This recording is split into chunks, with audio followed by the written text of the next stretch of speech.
আপু, এই আপু, শুনছো? শুনছি, বল। কি হয়েছে জানো? না বললে জানবো কি করে? তুমি সেলাই করা রাখবা? আমি যে কিছু বলছি তাতে তোমার কোনো মনোযোগই নেই। আরোহী বোনের দিকে তাকিয়ে মুচকি হাসে, হাতের কাজ থামালো। এক দৃষ্টিতে কতক্ষণ ছোট বোনটাকে দেখলো, মনে মনে ভাবলো, সোনিয়া আসলেই খুব সুন্দর। আমার বোনটা পুরাই পরীর মতো হয়েছে। অবশ্য মাও তো কত সুন্দর, কিন্তু আমি। এই আপু, কি ভাবো? একটা কথা বলতে আসছিলাম আমি। কই না তো, কিছু না। বল, কি বলবি? এই যে কাজ রাখলাম। আব্বা তোমার জন্য ছেলে দেখছে জানো? আজ দেখতে আসবে তোমাকে। ছেলে নাকি হেবি সুন্দর জানো? আবার আমি কতবার বারণ করেছি আব্বাকে। আব্বা কেন এমন করছে? আমি বিয়ে করব না। বিয়ে করবি না তো কি তোকে ঘরে খুঁটি দিব? মা প্লিজ, আমি বিয়ে করব না। আর জানোই কেন করব না। তারপরও বারবার কেন এমন সংসেজে পাত্রপক্ষের সামনে যে বসতে বলো? যতদিন বিয়ে না হয় ততদিন এমনই বসবি। কম তো ছেলে দেখলো না এই পর্যন্ত 17টা বিয়ে ভাঙলো। তোকে কত বলি একটু সেজে গুজে থাক। তুই কি সোনিয়ার মতো সুন্দরী? তা তো না, তোকে একটু সেজে গুজে থাকতে বলি। কি সাদে! তুই এখন সোনিয়ার সাথে পার্লারে যাবি। হ্যাঁ আপু, চলো পার্লারে যাই। ওনারা তো বিকালেই আসবে। আমি পার্লারে যেতে পারবো না। বিয়ে হলে এই চেহারাতেই হবে, না হলে নেই। কেউ যদি আমার রূপ দেখে বিয়ে করতে চায় তাহলে আমি সেই বিয়ে করবও না। আল্লাহ আমাকে এমন বানিয়েছেন, আমি নিজে হইনি। চুপ থাক তুই। সবার আগে রূপটাই খোঁজে। এমন কালা মাইয়া কেউ বিয়ে করতে চায় না। তোকে বিয়ে দেওয়ার জন্য কত চেষ্টা করেছি। তোরে বিয়ে দিয়ে বিদায় করতে পারলেই বাঁচি। সোনিয়াও বড় হচ্ছে। মায়ের কথা শুনে আরোহীর কষ্ট হলো ভীষণ। অবশ্য মা সবসময় এমন বলে, তবু কেন যে কষ্ট হয় বুঝে না আরোহী। আরোহী মায়ের দিকে চেয়ে হেসে বলল, তোমরা বরং সোনিয়াকেই বিয়ে দাও। আমি তো বারণ করছি না। আর আজ যারা দেখতে আসবে তাদের এমনিতেই আমাকে পছন্দ হবে না। তার চেয়ে বরং সোনিয়াকে দেখাও। ও সুন্দর দেখলেই পছন্দ হবে। শুনলাম ছেলেও নাকি সুন্দর আছে, তাই বলছি সোনিয়াকে দেখাও। মারবো এক চর। বড় বোনকে রেখে ছোট বোনকে কেউ বিয়ে দেয়? কি বলবে সবাই? এত কথা শুনতে চাই না। যা বলছি তা কর। সোনিয়ার সাথে পার্লারে যা। ছোট বোনকে দেখেও তো শিখতে পারিস কিছু। আমি যে এইসব সাজগোজ পছন্দ করি না তা জানো মা। শুধু শুধু এইসব বলো না তো। হ্যাঁ, সেই তোর আর কি। সব জ্বালা তো আমার। কি খেয়ে তোকে পেটে ধরেছিলাম কে জানে। আল্লাহ আমার গর্বে এমন কালা মেয়ে কেন দিল? আরোহী মায়ের যাওয়ার দিকে চেয়ে দীর্ঘশ্বাস ছাড়লো। আপু, সত্যিই তুই পার্লারে যাবি না? চল না, দেখলি তো মা কত কি বলে গেল। তুই তোর কাজে যা, আমি কোথাও যাব না। কিন্তু আপু একটু। তোকে যেতে বসি সোনিয়া, যা এখান থেকে। সোনিয়া বোনের চোখের দিকে তাকিয়ে ভয়ে চলে গেল। সোনিয়া যেতেই আরোহীর চোখ দিয়ে টপ করে পানি পড়লো। গায়ের রঙে কি সব, গুণ কি কিছু না? আমি তো আর ইচ্ছে করে কালো হইনি। তাহলে আমাকেই কেন দোষে সবাই? আমি আরোহী, বাবা মায়ের বড় সন্তান। বাবা একজন কৃষক, মা গৃহিণী। আমি ইংলিশে অনার্স করেছি। আর ছোট বোন ওই যে সোনিয়া, ও ক্লাস 11-এ পড়ে। জন্মের পরেই কালো রঙের জন্য সকলের অবহেলিত। তবে একজন আছে যার কাছে আমি তার রাজকন্যা, আর সে হলো আমার বাবা। বাবা বলতো আমি যেদিন পৃথিবীতে এলাম সেদিন নাকি আমাদের ছোট্ট বাড়িটায় শিউলি গাছে অনেক ফুল ফুটেছিল। চারদিকে নাকি ফুলের গ্রানে মাতোয়ারা হয়েছিল। তাই বাবা আদর করে শিউলি বলে ডাকতো আমাকে, এখনো ডাকে। আমি জন্মের পর নাকি বাবার কাজের পাশাপাশি ব্যবসা হয়, আমাদের অবস্থার আরো উন্নতি হয়। সেই বছরই বাবা ওদের গ্রামের চেয়ারম্যান হন। তবে মা কখনোই আমাকে ভালো চোখে দেখেননি, কারণ ওই যে আমি কালো। বাকি কথা পরে জানতে পারবেন। শিউলি মা, দরজা আটকে রেখেছে কেন? দরজা খোলো মা। বাবার ডাকে আরোহীর চোখের পানি মুছে দরজা খুলল। হাসি মুখে বলল, আব্বা তুমি এসো। কি হয়েছে মা? চোখ মুখ এমন লাগছে কেন? মা কিছু বলেছে? না, মা কি বলবে, কিছু বলেনি তো। আমি জানি না, বলতে হবে না। কেউ না জানুক, আমি তো জানি। আমার মেয়ে কত লক্ষ্মী। আমার মেয়ে যে ঘরে যাবে সেই ঘর আলোয় ভরে যাবে। আরোহী কিছু না বলে মুচকি আসলো। আরোহীর বাবা মেয়ের মাথায় হাত বুলিয়ে দিয়ে বলল, আমার বন্ধু রফিককে তো চিনো? জি আব্বা, রফিক আঙ্কেল তো খুবই ভালো মানুষ। কিছুদিন আগে না আসলো আমাদের বাসায়? হ্যাঁ, রফিকের একটা ছেলে আছে। ওই জন্যই তোমায় চেয়েছে। রফিক তোমায় ভীষণ পছন্দ করে। আমার সাথে সেদিন কথা হলো, তখন তোমার কথা উঠতেই প্রস্তাব দিল। আমিও হ্যাঁ করে দিয়েছি। এখন তুমি কি বলো? তোমার মত না নিয়েই হ্যাঁ করে দিয়েছি। তুমি কিছু মনে করো না। এইভাবে বলো না আব্বা। তুমি তো জানো আমি কেন বিয়ে করতে চাই না। আর রফিক আঙ্কেলের ছেলেরও তো একটা মত আছে, সে কি আমায় পছন্দ করবে? ওইসব নিয়ে ভেবো না। রফিক তো আর এমনি এমনি বলিনি। ওর কাছে তোমায় দিলে আমিও নিশ্চিন্তে থাকবো। রফিক তোমায় নিজের মেয়ের মতোই দেখবে। জানো তো ওর কোনো মেয়ে নেই, একটাই ছেলে। জি আব্বা, আপনি যা ভালো বোঝেন। আমার লক্ষ্মী মা। সন্ধ্যায় ওরা আসবে, এমনও হতে পারে আজকেই বিয়ে করে নিয়ে যেতে পারে। তুমি তৈরি থেকো। আরোহী চুপ করে শুনল। আরোহীর বাবা মেয়ের মাথায় হাত বুলিয়ে দিতে ছেলে যেতে উদ্যত হলো, তখনই আরোহী ডাকলো, আব্বা। হ্যাঁ মা, বলো। ছেলের সাথে একটু কথা বলে দেখো, তার মত ছাড়া এই বিয়ে হবে না আব্বা। তুমি ভেবো না আম্মা। আরোহী হাসলো। আরোহীর বাবার হেসে চলে গেল। ওরা যখন তখন এসে পড়বে, কত জোগাড় বাকি। ওদিকে বাবা, আমি ওই কালো মেয়েকে বিয়ে করতে পারবো না। মৃদুল, মুখে মুখে কথা বলবে না। আরোহী কত ভালো মেয়ে জানো তুমি? গায়ের রং দিয়ে কি ধীরে পানি খাবে? বাবা, বিয়েটা আমি করব, সারা জীবন আমি থাকবো। আমার একটা পছন্দ অপছন্দের ব্যাপার আছে। হ্যাঁ, সে তো তোমার পছন্দ। তো ওই উচ্ছৃঙ্খল মেয়ে নীলা, একটা কথা শুনে রাখো, বিয়ে তোমাকে আরোহীকেই করতে হবে। এটাই আমার শেষ কথা। তুমি আমাকে জোর করতে পারো না বাবা। আমার জীবন সঙ্গী আমি ঠিক করব, তুমি না। মৃদুল, আপনি একটু শান্ত হন। এভাবে উত্তেজিত হবেন না, শরীর খারাপ করবে আপনার।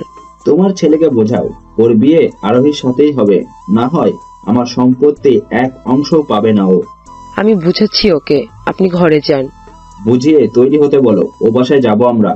মা, আমি এই কালো মেয়েকে বিয়ে করব না, কিছুতেই না। দেখ বাবা, মেয়েটা খুব ভালো, গায়ের রংটা শুধু কালো। তুই ওকে ভালো করে দেখিস, ওর মধ্যে কত মায়া, আর অনেক গুণীও। সে যাই হোক, তাও আমি বিয়ে করব না। আমার বন্ধু মহলে একটা ইমেজ আছে মা। আর তাছাড়া আমি লিমাকে ভালোবাসি, বিয়ে করলে ওকেই করব। লিমাকে তোর বাবা কখনোই মেনে নেবে না, আর তোর বাবা তোর ভালোই চায়। মৃদুল, তুই আর জেদ করিস না বাবা, বাবার কথা মেনে নে। মানুষটা কথা দিয়েছে, তুই তো জানিস তোর বাবা কখনো কথার খেলাপ করে না। তাই বলে যার তার সাথে আমার বিয়ে দিয়ে দিবে আর আমি চুপচাপ মেনে নিব? আচ্ছা, আগে গিয়ে মেয়েটাকে দেখ। ছবিতে কি অত বোঝা যায়? সরাসরি দেখ, তারপর না হয় মেয়েটার সাথে কথা বলে বিয়েটা না করে দিস। এখন আর কথা বাড়াস না বাবা। কিন্তু মা। কোনো কিন্তু নয়, চুপচাপ রেডি হয়ে নে এখন। মৃদুলের মা চলে যেতেই ঠাস করে দরজা আটকে বসে রইল মৃদুল। আরোহীর ছবিটার দিকে এক নজর তাকিয়ে বলল, আমি এই মেয়েকে কোনো মতেই বিয়ে করব না। ইস, দেখলেই বমি পাচ্ছে। এত কালো কেউ হয়? আমি বিদেশ থেকে ইঞ্জিনিয়ারিং পড়ে এসেছি কি এই কালো মেয়েকে বিয়ে করার জন্য? লিমা কত সুন্দরী, কত স্মার্ট, আর বাবা কিনা এই বিশ্রী দেখতে মেয়েটার সাথে আমার বিয়ে দিতে চাইছে। এরে বিয়ে করলে আমি মুখ দেখতেই পারবো না। না না, একে আমি কিছুতেই বিয়ে করব না। বাবা যাই বলো, খুব শখ হয়েছে না তোমার বিয়ে করাচ্ছি বিয়ে আমাকে। মৃদুলের নিজের মনের কথা বলার মধ্যেই ফোন বেজে উঠল। ফোনের দিকে তাকিয়ে দেখে নিলাম লিমা কল করেছে। ফোন রিসিভ করতেই, মৃদুল ডার্লিং, তোমায় কত করে কল দিচ্ছি, ধরছো না কেন? আমি খেয়াল করিনি লিমা। কি হয়েছে জান তোমার? এভাবে কথা বলছো কেন? কিছু হয়নি, তুমি কি কিছু বলবে? কিছু একটা যে হয়েছে তা বেশ বুঝতে পারছি, বলো আমাকে। মৃদুল অনিচ্ছা সত্ত্বেও সব খুলে বলল। তা শুনে লিমা বলল, কি বলছোটা কি এসব ডার্লিং? তুমি এমন করতে পারো না, আমার কি হবে? লিমা কান্না করো না তো, আমার মন মেজাজ এমনিতেই ভালো নেই। তুমি কি সত্যি ওই মেয়েকে বিয়ে করবে ডার্লিং? তোমার কি এটা মনে হয় এই কালো মেয়েকে বিয়ে করব আমি মৃদুল? তাহলে কি করবে এখন? আঙ্কেলকে কি বলবে? তুমি কিন্তু একদমই বিয়ে করবে না মৃদুল, আমি তোমায় ভালোবাসি। আমিও তোমায় ভালোবাসি লিমা, তুমি ভেবো না এই বিয়ে হবে না। আমার উপর তোমার বিশ্বাস নেই নাকি? তোমায় আমি নিজের থেকেও বেশি বিশ্বাস করি জান। মৃদুল মুচকি হাসলো। লিমার সাথে টুকটাক কথা বলে রেখে দিল। মৃদুল কল রাখতেই, যার শালা, কি হলো এটা? মৃদুল সত্যি সত্যি যদি বিয়ে করে নেয়, তখন আমার সোনার ডিম পাড়া হাঁসটা এভাবে ফসকে যেতে পারে না। অবশ্য মৃদুলের ওপর বিশ্বাস আছে, এই বিয়ে করবে না। আর করলেই কি, আমি কি আর ওকে ভালোবাসি নাকি? একবার আমার প্রপার্টি পাই, তারপর আমাকে আর পাই কে? লিমা শয়তানি হাসি দিয়ে ওর আর এক বয়ফ্রেন্ডকে কল করলো। ফোন রিসিভ করতেই বলল, হেই জান, তুমি কল দিয়েছিলে? হ্যাঁ, তোমায় ব্যস্ত দেখালো। কার সাথে কথা বলছিলে? মা ফোন দিয়েছিল, বাবার শরীরটা ভালো নেই। কেন, কি হয়েছে আঙ্কেলের? বাবা হার্ট অ্যাটাক করেছে, হাসপাতালে নিয়ে গেছে, কিন্তু সমস্যা হলো। কি সমস্যা? 1 লাখ টাকার শর্ট পড়েছে।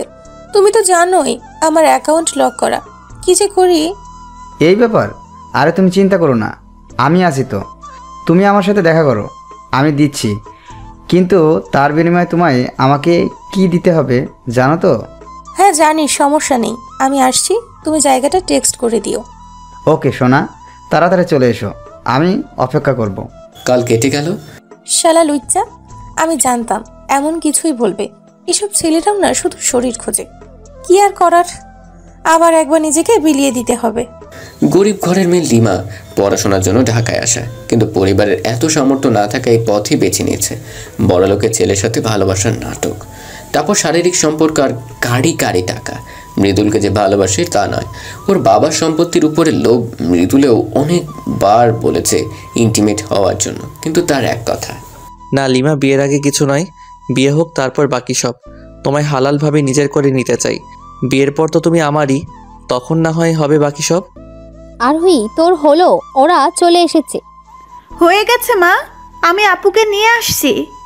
জলদি আয়, ওরা অপেক্ষা করছে। আপু এবার রেডি হয়ে নে, বসে আছে সবাই। আমার ইচ্ছে করছে না। শুনেছি সে নাকি বিলেত ফেরত ইঞ্জিনিয়ার। সে কি আমায় পছন্দ করবে? শুধু শুধু আবার অপমানিত হতে হবে। এইভাবে নেগেটিভ কেন ভাবছো? আব্বা তো বললো ওরা তোমাকেই বউ করে নিবে। এখন চটপট শাড়িটা পরে এসো, একটু সাজিয়ে দেই তোমায়। আমি সাজতে পছন্দ করি না, জানো না? আচ্ছা আগে শাড়িটা তো পরে এসো। আরোহী দীর্ঘশ্বাস ফেলে শাড়িটা নিয়ে ওয়াশরুমে গেল। মিনিট 10 পরে ফিরে এলো। সোনিয়া কোনোভাবেই সাজাতে পারলো না। আরোহীর এক কথা, কেউ যদি আমায় বিয়ে করতে চায় তাহলে আমার এই অবস্থাতেই বিয়ে করবে, না হয় না। রং সেজে পছন্দ হওয়ার কোনো মানেই নেই। একটু কাজল তো দাও, তোমায় কাজলে খুব মানায়। প্লিজ এটা না করো না, একটু কাজল দাও। মনের জোড়াজুড়িতে কাজল দিতে বাধ্য হলো আরোহী। সবকিছু ঠিকঠাক করে বের হলো সোনিয়ার সাথে। মা, এইভাবে আর কতক্ষণ বসে থাকতে হবে আমায় বলো তো? আমার কাজ আছে, বিরক্ত ধরে গেল। আহা মৃদুল, একটু বসে থাকো, এসব শুনলে কি বলবে তারা?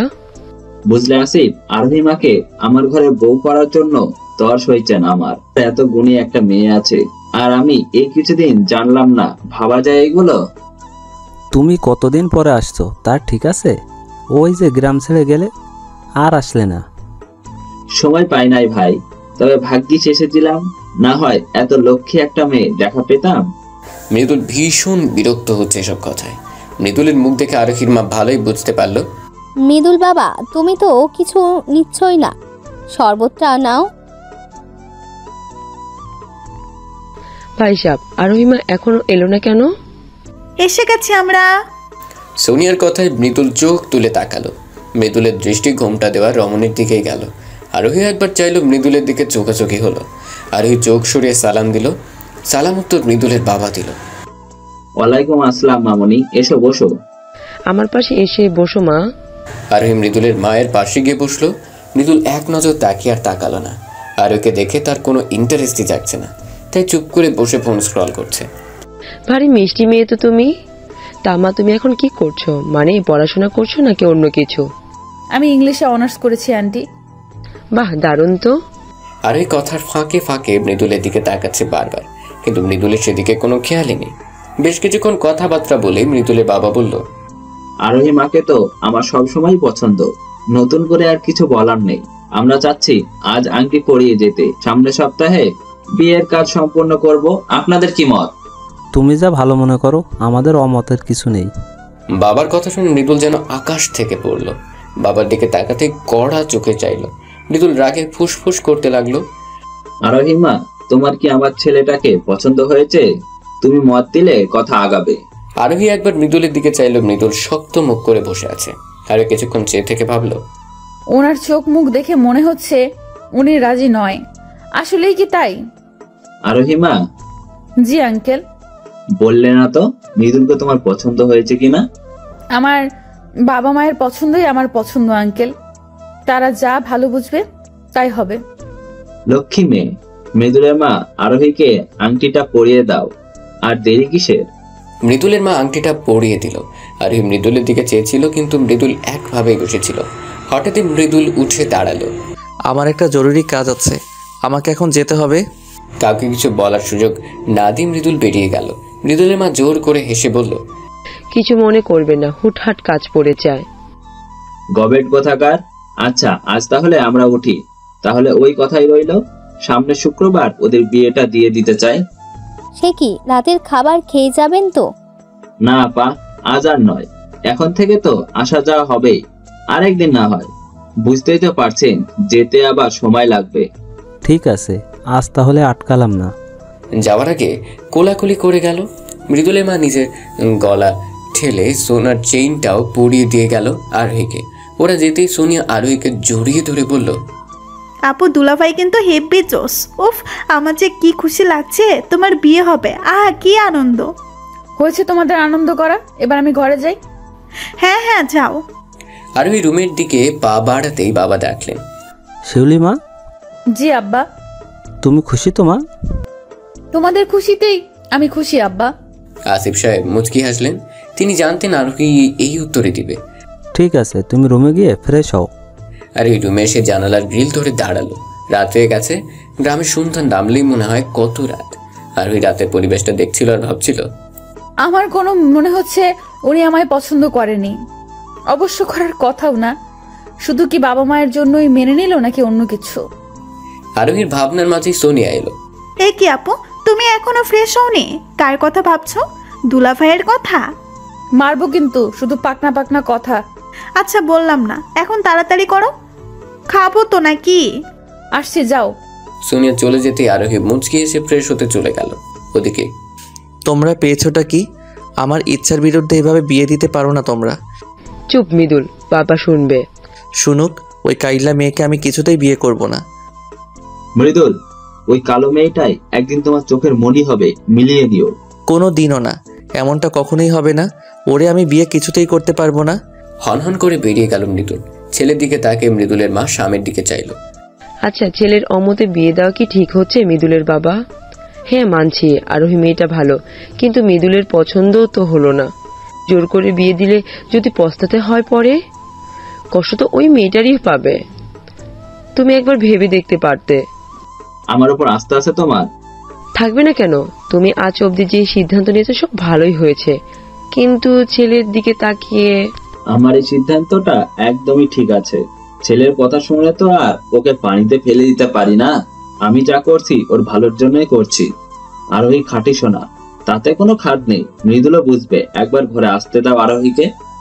এভাবে আমাকে একটা মেয়ে দেখে বিয়ে করতে বললে আমি বিয়ে করে নিব নাকি? ডার্লিং, তাই বলে তুমি আংটি পরিয়ে আসবে? বাবার জন্য লিমা, তাও আমি পড়াইনি, মা পড়িয়েছে। তুমি কিছু বলতে পারলে না? তোমার না ওই মেয়েটার সাথে কথা বলে বিয়ে ভাঙার কথা ছিল? আমার হাতে কিছু ছিল না, আমাকে কথা বলতে দেওয়াই হয়নি। তাহলে এখন কি হবে? আমার কি হবে মৃদুল? চিন্তা করো না, আমি একটা উপায় বের করবই। এখনো 5 দিন সময় আছে বিয়ের। তারপর কিছুক্ষণ নীরবতা চলল। হঠাৎই মৃদুল লিমার হাত ধরে বলল, লিমা চলো আমরা বিয়ে করে ফেলি। কি বলছো কি এসব? মাথা ঠিক আছে তোমার? মাথা ঠিক থাকবে না কেন? দেখো, আমরা বিয়ে করে নিলে তো আর বাবা আমাকে জোর করে ওই মেয়েটার সাথে বিয়ে দিবে না। তুমি আমায় ভালোবাসো, আমিও তোমায় ভালোবাসি, তাহলে সমস্যা কোথায়? লিমা যেন কিছু বলার ভাষা হারিয়ে ফেলল। মৃদুল তো আর জানে না লিমা যে তাকে ভালোবাসেই না, শুধু সম্পত্তির উপর লোভ। লিমা নিজেকে ধাতস্থ করে বলল, দেখো মৃদুল, এভাবে বিয়ে হয় না। আর তাছাড়া এখন এভাবে বিয়ে করলে তোমার বাবা তোমায় সবকিছু থেকে বঞ্চিত করবে। আমার বাবার কিছু চাই না। কিন্তু আমার তো চাই। তোমার চাই মানে? লিমা এবার যেন আরো ফেসে গেল, নিজের কপালটা চাপড়ালো। না মানে আমি বলছি কি, শোনো, তোমার বাবা তোমার সবকিছু থেকে বঞ্চিত করে কি করবে? তার এত সম্পত্তি, হয় এতিমখানায় দিবে, না হয় দান করবে। তুমি তার একমাত্র ছেলে, ও সব কিছু তোমার হক। আমাদের এমন কিছু করতে হবে যাতে করে বাবা আমাদের মেনেও নেয়, আবার সব কিছু তোমার নামে করেও দেয়, বুঝলে? ঠিকই বলেছে। সময় সত্যি বড় অদ্ভুত। সময় তার নিজ গতিতে চলে। তেমনি 5-5টি দিনও শেষের পথে। রাত পোহালে আরোহী মৃদুলের বিয়ে। মৃদুল অনেকবার চেষ্টা করেছে আরোহীর সাথে কথা বলার, কিন্তু পেরে ওঠেনি। কাঁচা হলুদ রঙের কাপড় পরে গ্রিল ধরে দাঁড়িয়ে আছে আরোহী। কাল চলে যাবে, মনটা একদমই ভালো লাগছে না। বাড়িতে কত মানুষ, তবুও যেন শূন্য সব। সোনিয়া এলো তখনই। আপু, হ্যাঁ কিছু বলবি? তোমার কি মন খারাপ আপু? মন খারাপ হবে কেন? তুমি কাঁদছো আপু? ধুরু বোকামে, কাঁদবো কেন? চোখে কি যেন গিয়েছে। আমাকে বোকা পাইছো? আমি কি কিছু বুঝি না নাকি? বলে বাবালে, সব বুঝে বাকনা বুড়ি। তোমায় খুব মিস করবো আপু। আমিও মিস করব বনু। দু বোনের আহ্লাদ শেষ হলে আমার মেয়েটাকে কয়েক খাওয়াতে পারি কি? মায়ের কথা শুনে আরোহীর চোখে পানি মুছে আসলো। মা তুমি কেন আসতে পারি না? পারবে না কেন? এসো, কালকের পর থেকে তো তোমরাই থাকবে। মেয়ের কথায় সেলিনা পারভিনের চোখ ভিজে এলো। কালো বলে কত কথাই না শুনেছে। বিয়ে হয় না দেখে কত গালমন্দ করেছে। আরোহীকে গিয়ে জড়িয়ে ধরে কেঁদে দিলেন তিনি। মারে, আমাকে ভুল বুঝিস না। তোর সাথে অনেক অন্যায় করেছি মা। মা তো ঘরে বিয়ের উপযুক্ত মেয়ে থাকলে তার বিয়ে না হলে কি যে অবস্থা হয়, যেদিন মা হবি সেদিন বুঝবি। আমি জানি মা, এসব বলে আমাকে ছোট করো না। আমি বুঝি সব। এখন চোখ মুছো, কাল তো চলে যাব। আজ আমাকে খাওয়াই দাও তো। একটু বসো, আমি এখনই আনছি। মা চলে যেতেই দীর্ঘশ্বাস ফেলল আরোহী। সোনিয়ার সাথে কথা বলতে বলতে সেলিনা পারভিন এসে খাইয়ে দিয়ে গেল দুই মেয়েকে। খাওয়া শেষ করে কড়া হুকুমে বলে গেল ঘুমোতে। কাল যেহেতু বিয়ে তাড়াতাড়ি উঠতে হবে। ওদিকে মৃদুল ঘরময় পায়চারি করছে, কি করবে না করবে। মৃদুলকে অস্থির হতে দেখে ওর বন্ধু ফাহিম বলল, আচ্ছা তুই এভাবে পায়চারি করছিস কেন? বিয়ে করবি না তো আঙ্কেলকে বলে দিলি তো পারিস। তোর কি মনে হয় বাবাকে বলিনি? এই 5 দিনে মনে হয় 1000বার বলছি, কিন্তু বাবার এক কথা, হয় বিয়ে করো, না হয় সব সম্পত্তি থেকে বিদায়। মেয়েটা শুধু কালো বলে কি বিয়ে করতে চাচ্ছিস না, নাকি অন্য কাহিনী? আমি লিমাকে পছন্দ করি। কি, লিমা? হ্যাঁ, এতে এত অবাক হওয়ার কী হলো? লিমাও আমায় ভালোবাসে। লিমাকে ভালোবাসে? কিন্তু লিমা তো... কোন দুনিয়ায় হারালি? না, কোথাও না। তুই শিওর লিমা তোকে ভালোবাসে? এখানে শিওরের কি হলো? হ্যাঁ, ভালোবাসি। কিন্তু তোর চোখে তো লিমার জন্য কোনো ভালোবাসা দেখতে পারছি না। আর লিমা মেয়েটা তেমন সুবিধারও নয়। তোর কাছে জ্ঞান চেয়েছি। হ্যাঁ মানছি, লিমা আগে অনেক সম্পর্ক করছে, কিন্তু এখন ঠিক হয়ে গেছে, আর ও আমায় ভালোবাসে। কথায় আছে না, যে কুকুরের লেজ বাঁকা সেই কুকুরের লেজ কখনো সোজা হয় না। ফাহিম, লিমাকে নিয়ে কিছু বলবি তো? তোকে ডাকছি কি করে বিয়ে ভাঙা যায় সেই বুদ্ধি দিতে। ওকে ওকে, কুল কুল। তুই এক কাজ করতে পারিস, ভাবিকে কল দে, দিয়ে বল তুই বিয়ে করতে পারবি না, তুই অন্য কাউকে ভালোবাসিস। এখন কল করব? তো কাল বিয়ে হয়ে যাওয়ার পরে বলবি। না, আচ্ছা কল করি তাহলে। হ্যাঁ কর। অনেক ভেবেচিন্তে নিজেকে ধাতস্থ করে মৃদুল আরোহীকে কল করলো। প্রথমবারে কেউ ফোন ধরলো না, আবার কল দিতেই ঘুম জড়ানো কণ্ঠে আরোহী বলল, হ্যালো, কে বলছেন? আরোহীর গলার স্বর শুনে কেন জানি কলিজায় লাগলো মৃদুলের। এত মিষ্টি গলা। কিছুক্ষণের জন্য চুপ হয়ে গেল। ওদিকে আরোহী, আরে কে আপনি? কথা বলছেন না কেন? আমি মৃদুল। মৃদুলের নাম শুনে জমে গেল আরোহী। এত রাতে মৃদুল কিছু কি হলো নাকি? ব্যস্ত হয়ে আরোহী বলল, এত রাতে আপনি, কোনো সমস্যা হয়েছে? সবাই ঠিক আছে তো? সবাই ঠিক আছে। আসলে হয়েছে কি? মৃদুল ঢোক গিলল, কি করে বলবে বুঝতে পারছে না। জি, কি হয়েছে বলুন। আমি তোমায় বিয়ে করতে পারবো না আরোহী। কি বললেন? হ্যালো হ্যালো, শুনতে পাও না নাকি? কিছু শোনা যাচ্ছে না, নেটওয়ার্কের সমস্যা। কাল কথা হবে, এখন রাখি। টু টু টু কল কেটে গেল। মৃদুল ফোনটা ছুঁড়ে মেরে বলল, ড্যাম ইট, এখনই নেট সমস্যা হতে হলো। কিরে বললি? ও কি কিছু বললো? শুনতেই পারো না, মেজাজ গরম হচ্ছে। আচ্ছা ছাড়, কাল বলিস, বিয়ে তো আর এখন হয়ে যায়নি। আরে তুই বুঝতে পারছিস না কাল কিভাবে বলবো? কাল বিয়ের সুযোগ হবে কি করে? তাহলে আর কি, বিয়ে করে নিবি। মজা নিস তুই আমার সাথে, ইডিয়েট। না না, মোটেই না। সে সাধ্য কি আর আমার আছে? মৃদুল বিরক্ত নিয়ে তাকালো ফাহিমের দিকে। ফাহিম মুখ চেপে হেসে ধপাস করে শুয়ে পড়ল। এখন সে ঘুমোবে। মৃদুলও নানা চিন্তা ভাবনা করতে করতে ঘুমিয়ে গেল। শরীর তো আর এত কিছু বুঝবে না, ঘুমোতে হবেই। পরদিন সকালে, আরোহী ওঠ, এখন বেলা হলো। মায়ের ডাকে আরোহীর ঘুম ভাঙলো। ফ্রেশ হয়ে খেয়ে নিল। বিয়ে বাড়ি তোড়জোড় শুরু হয়ে গেছে। দেখতে দেখতে দুপুর গড়ি বিকেল হলো। বরপক্ষ চলেও এসেছে। আরোহী বউ সেজে বসে আছে, লাল টুকটুকে শাড়ি, আর তার শরীরে মুখে কোনো সাজ নেই বললেই চলে। শুধু বড় বড় চোখ দুটোয় গাঢ় কাজল টানা চোখে হালকা লিপস্টিক। আর মৃদুল সে তো পুরোই নায়ক। যে দেখছে সেই বলছে এত সুন্দর ছেলে আরোহীর ভাগ্যে জুটলো। বাবা, তোমার সাথে আমার কথা আছে। শুনবো, বিয়ে শেষ হোক তারপর। জনাব আরিফ কড়া চোখে তাকালেন ছেলের দিকে। সেদিকে মৃদুল পাতলা দিল বলে মনে হলো না। আবার কিছু বলতে যাবে তার আগে আরিফ সাহেব হাত তুলে চুপ করতে বললেন। আমি জানি তুমি কি বলবে, আর তোমার সেই কথা শুনতেও চাচ্ছি না। দেখতে পারছো না কত আয়োজন, এর মধ্যে এমন কিছু করবে না যাতে আমার মাথা ছোট হয়। অনেক স্বপ্ন নিয়ে বসে থাকা মেয়েটা বেইজ্জত হয়। আশা করব বুঝতে পেরেছো। মৃদুল আর কি বলবে, এরই মধ্যে হুজুর সাহেব বিয়ে পড়ানোর কাজ শুরু করে দিয়েছেন। অবশেষে বিয়েটা হলো, যদিও মৃদুল অনেক কষ্ট করে কবুল বলেছে। কোনে বিদায়ের সময় আরোহীর কি কান্না, সাথে বাকিরাও। মৃদুল আরোহী কান্না দেখে মনে মনে বলল, আমাকে বিয়ে করে কি যে ভুল করেছো তার মাসুল তোমায় দিতে হবে। তোমার চোখের পানি পড়ার দিন শুরু হলো। এমন বিশ্রী চেহারা নিয়ে আমাকে বিয়ে করার স্বাদ তোমায় বোঝাবো হারে হারে। ফুলে সজ্জিত খাটে বসে আছে আরোহী, মাথায় ইহা বড় ঘোমটা। কাদার কারণে কাজল লেপটে আরো বাজে লাগছে। ওদিকে মৃদুলের আসার কোনো খবরই নেই। অবশেষে মৃদুল এলো রাত 12টায়। মৃদুল আসতে আরোহী নেমে সালাম করতে গেল, অমনি সরো। স্বামীকে সালাম করতে হয়, এটাই তো নিয়ম। কে তোমার স্বামী? আরে হা করে যে রইল।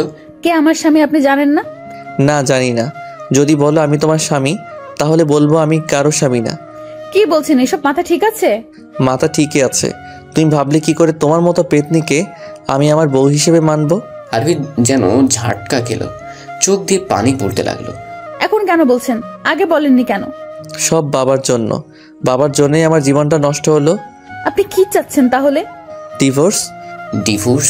ডিভোর্স কথাটা যেন বুকে লাগলো আরোহীর। নিজের ভাগ্যের উপর তাচ্ছিলের হাসি আসলো। চোখ মুছে বলল, যদি আমি ডিভোর্স না দেই? মৃদুলের মেজাজ খারাপ হলো। তুই দিবি, তোমার ঘাড় সহ দিবে। তোর সাথে এক করে বসবাস করা অসম্ভব। আরোহীর চোখ আবার ভিজে এলো। নিজেকে শান্ত করে বলল, ঠিক আছে আমি ডিভোর্স দিব, আপনি ব্যবস্থা করুন।